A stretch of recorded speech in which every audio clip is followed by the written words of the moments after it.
In a world marked by diverse cultures and ideologies, one question echoes through the corridors of history. Why do they hate America? Today, we embark on a journey to explore the complex narratives that have fueled sentiments of resentment and animosity toward the United States. In a land where civilizations have risen and fallen, and the echoes of ancient history linger in the air, we embark on a journey to unravel the complexities that shape the Middle East today. Roots of tension. The legacy of colonialism has left deep scars, shaping the region's destiny and fueling anti-Western sentiments. America in the Middle East. In the annals of global politics, the United States has often cast a long shadow, shaping destinies far beyond its shores. This is the untold story of covert operations, political maneuvering, and the repercussions felt in the heartlands of Asia and the Middle East. Turkey's coup chronicles.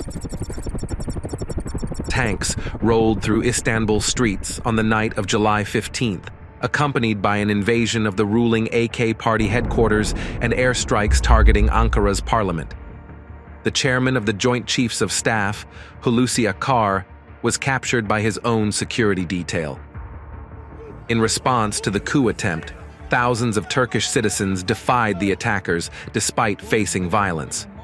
Loyalist military and police forces stood against the coup plotters. The violent uprising left at least 251 dead and over 2,200 injured, but it was swiftly quelled within hours.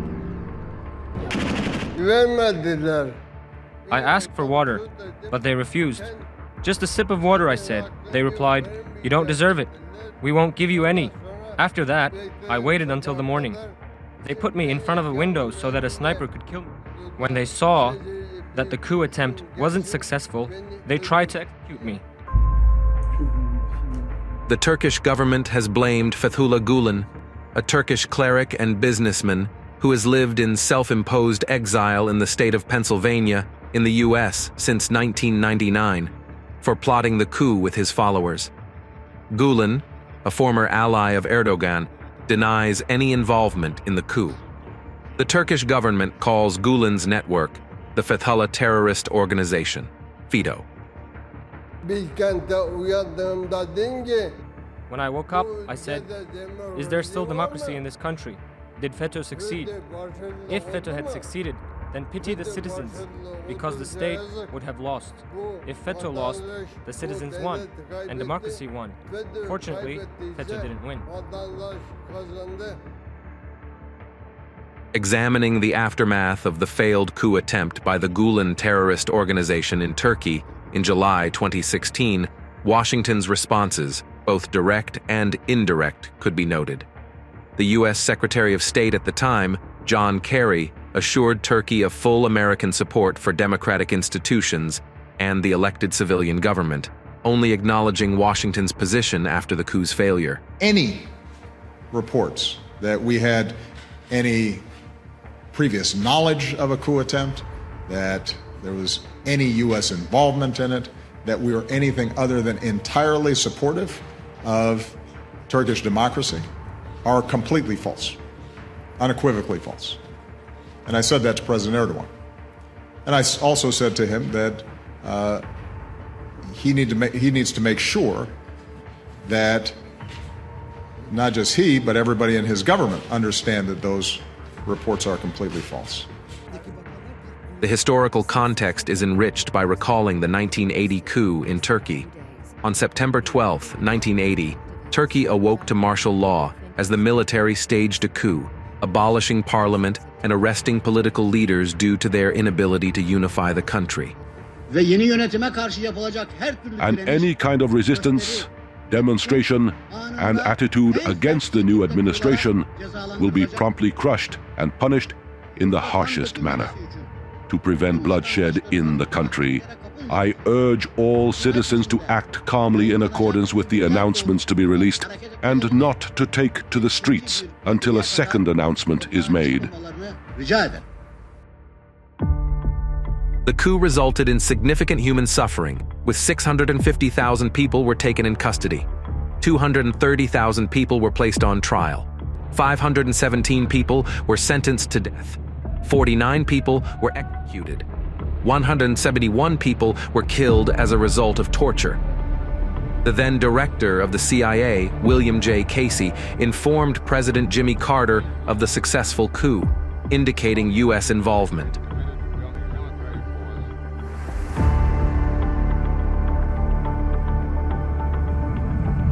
Iran, the crumbling democracy. To fathom the preceding 70 years of frequently calamitous U.S. overseas strategy and military interference, examine the 1953 CIA and MI6-supported coup in Iran that ousted democratically elected Prime Minister Mohammad Mossadegh and reinstated the Shah, an autocratic ruler favorable to U.S. and British concerns. The British and Americans failed to foresee that their meddling would ultimately pave the way for an Islamic uprising led by Ayatollah Khomeini, initiating the oppressive theocracy that governs Iran to this day. But this is nothing new.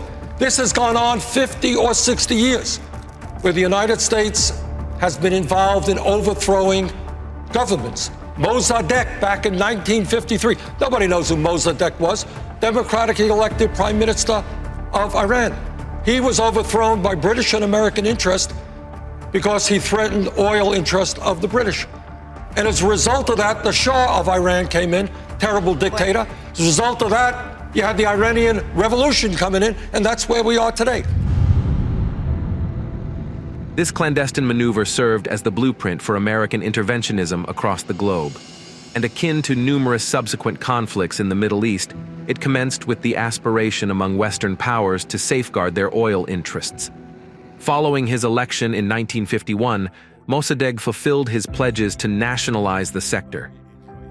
And this didn't go down well with the British, who were obviously standing to lose a very, very lucrative resource. They joined forces between CIA and MI6 and staged a military coup to overthrow Mossadegh and put the Shah back in power, who was much more amenable in doing an oil deal with the Western powers. On paper, it was a huge success. It was quick, it was cheap, no American lives were lost, and it got the results pretty quickly. And I thought, well, we no longer need to put boots on the ground. We don't need to get into wars. I mean, don't forget, at the time, America was fighting a hot war in Korea, even considering dropping the nuclear bomb. So this was a trouble-free, easy way of changing leaders you didn't like. It didn't prove to be so devoid of troubles. In 1979, student demonstrators seized the U.S. Embassy in Tehran and detained 52 hostages for 18 months, precipitating one of the tensest diplomatic standoffs of the past half-century. When we went into Iran in 1953 and installed the Shah, yes, there was blowback. The reaction to that was the taking of our hostages, and that persists. And if we ignore that at our own risk. That if we think that we can do what we want around the world and not incite hatred, then we have a problem. They don't come here to attack us because we're rich and we're free. They come and they attack us because we're over there.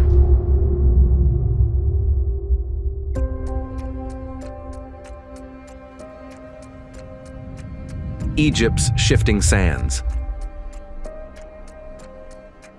Egypt witnessed the overthrow of its inaugural democratically elected leader, suspension of the constitution, and the arrest of politicians, culminating in a tragic massacre of over 1,000 individuals.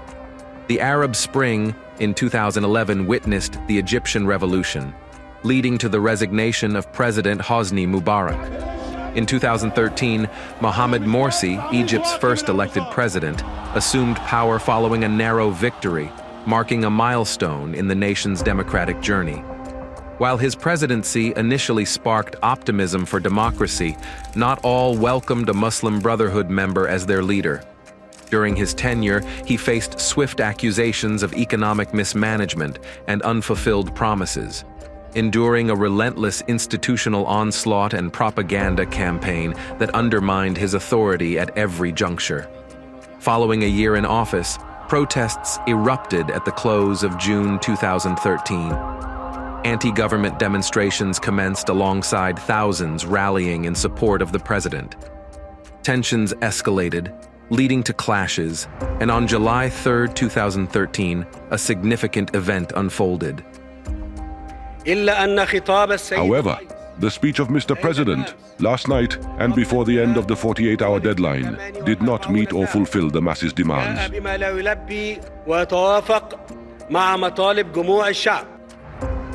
That act symbolized Sisi's announcement to the Egyptian populace that the military had seized control of the nation and detained the president. While one faction celebrated President Morsi's removal, his supporters were left in distress. Those advocating for his release and reinstatement pledged ongoing protests. However, on August 14, 2013, the military forcibly dispersed protest camps, employing tear gas, rubber-coated steel bullets, and live ammunition. This brutal crackdown, known as the Rabaa massacre, claimed over 1,000 lives in a mere 10-hour span. Despite Sisi's assertion that the military's actions were apolitical, merely aimed at removing a president who failed to achieve national consensus, subsequent events contradicted his claims. The military's continued interference in politics overshadowed Egypt's revolutionary aspirations and its pursuit of civilian democracy. Arrests in Egypt. The Egyptian authorities are holding thousands of detainees in horrific conditions, estimated by various sources at about 60,000, 66 of whom died as a result of medical negligence, according to human rights reports. In 2 years, systematic torture and enforced disappearance against opponents are a charge pursued by the security authorities in Egypt, as the Stop Enforced Disappearance campaign documented about 1,530 cases in 5 years. Political execution is another example of violation. The Egyptian Front for Human Rights says some have been executed, and about 74 others are awaiting execution of the sentences. Extrajudicial killing has spread in the absence of justice.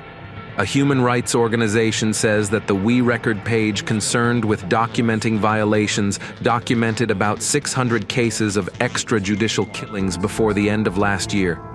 Human Rights Watch says that the grave human rights violations in North Sinai have caused the forced displacement of about 100,000 people since 2014, about a fifth of the population of North Sinai. The media has its share of persecution, as the Egyptian authorities have blocked about 600 news, political, and human rights websites, and about 30 journalists have been languishing behind the bars, most of them without trial. Meanwhile, Mohamed Morsi endured years of imprisonment until his passing during a court hearing in June 2019, marking a somber end to his tumultuous journey. Let me make it clear here today. President Obama and the American people support the people of Egypt. We believe this is a vital relationship. I am here today at the instructions of President Obama in order to specifically say to the people of Egypt, we support you in this tremendous transformation that you are undergoing. We know it's difficult. We want to help. We're prepared to do so. And the way it will unfold as the democracy is rekindled in its strength, and as the people of Egypt make their choices in the future, I am confident the United States of America will be able to stand with you and do even more. The U.S. initially remained silent, but later exhibited a dual stance. Washington has decided to avoid the tricky question of whether the toppling of Egyptian President Mohamed Morsi was a coup. The law does not require us to make a formal determination.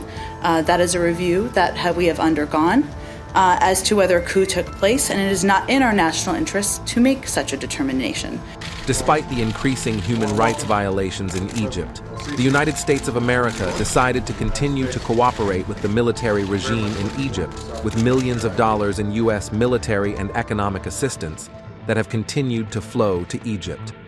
Obviously, the U.S.-Egyptian relationship has been an important cornerstone of our security policy and our policy in the Middle East for a very long time. This is our first opportunity face-to-face to discuss a wide range of issues. Everything from witnesses of their own. In the book Grand Delusion, The Rise and Fall of American Ambition in the Middle East, author Stephen Simon draws upon his first-hand experiences and historical insights to delve into the roots of this antipathy. Simon, a seasoned observer with direct involvement in the foreign policies of the Reagan and Bush administrations, as well as positions in the National Security Council during the Clinton and Obama eras, posits that the policies pursued by the United States in the past 4 decades have exacerbated tensions in the region. While these policies purportedly aimed at securing stability, promoting democracy, and combating terrorism, Simon argues that they have, in reality, reinforced authoritarianism, worsened economic hardships, and fueled acts of violence. Echoes of arrogant abuse. As the region grapples with the aftermath of these interventions, voices within the Middle East cite the United States' unwavering support for the Israeli occupation as a catalyst for radicalization. In his message to America, Osama bin Laden explicitly pointed to U.S. policies in the Middle East, particularly its support for Israel, as a primary motivator for the violence perpetrated against the United States. The sentiment of resentment towards the United States in the Middle East is a multifaceted issue with deep historical roots. Change requires the American administration to cease interfering in these nations' destinies, respecting their autonomy, freedom, and dignity. The Middle East demands security without sacrificing dignity, rejecting external imposition.